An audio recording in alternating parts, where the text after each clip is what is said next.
సినిమాలు ఈ మధ్యకాలంలో యువత జీవితాలపై చాలా ఎఫెక్ట్ చూపిస్తున్నాయి.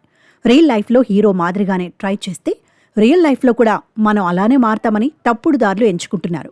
హీరోల మాదిరిగా దొంగతనాలు, ఫైట్లు, ప్రయోగాలు చేస్తున్నారు. తాజాగా అలాంటి ఘటన జరిగింది. ఇటీవలి ప్రేక్షకుల ముందుకు వచ్చిన లక్కీ భాస్కర్ సినిమా చూసిన నలుగురు విద్యార్థులు చాలా ఇంప్రెస్ అయ్యారు. సినిమాకు కనెక్ట్ అయ్యారు.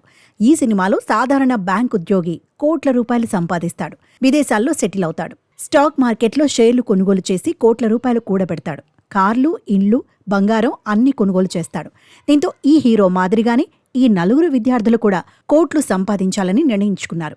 నలుగురు ఒక మాటపైకి వచ్చి బ్యాగులు సర్దుకొని విశాఖలోని ఆంటోనీ హాస్టల్ నుంచి గోడ దూకి పారిపారు. ఆ దృశ్యాలన్నీ సీసీ కెమెరాలు రికార్డ్ అయ్యాయి. దీంతో వెంటనే రంగంలోకి దిగిన పోలీసులు విద్యార్థుల కోసం గాలింపు చేపట్టారు. పోస్టర్లను అతికించారు. సమాచారం తెలిస్తే చెప్పాలని సూచించారు. సీన్ కట్ చేస్తే విజయవాడలో నలుగురు విద్యార్థుల ఆచూకీ లభించింది. విద్యార్థులకు కౌన్సిలింగ్ ఇచ్చిన పోలీసులు తల్లిదండ్రులకు అప్పగించారు. ఈ వార్త విన్న నెటిజన్లు రకరకాలుగా స్పందిస్తున్నారు. లక్కీ భాస్కర్ మూవీ చూసి ప్రభావితమైన విద్యార్థులు సినిమాలోని ఓ డైలాగ్ ఎలా మిస్ అయ్యారని అంటున్నారు నెటిజన్లు. వేగంగా వెళ్లే బండి, వేగంగా వచ్చే రూపాయి ఎప్పుడో ఒకసారి పడిపోవాల్సిందే అన్న డైలాగ్ ఎందుకు మర్చిపారని కామెంట్ చేస్తున్నారు. నిజంగా ఈ సినిమా వల్ల ప్రభావితమైతే ఈ డైలాగ్ను సరిగా విని ఉంటే ఇలా జరిగేది కాదేమో అని అంటున్నారు.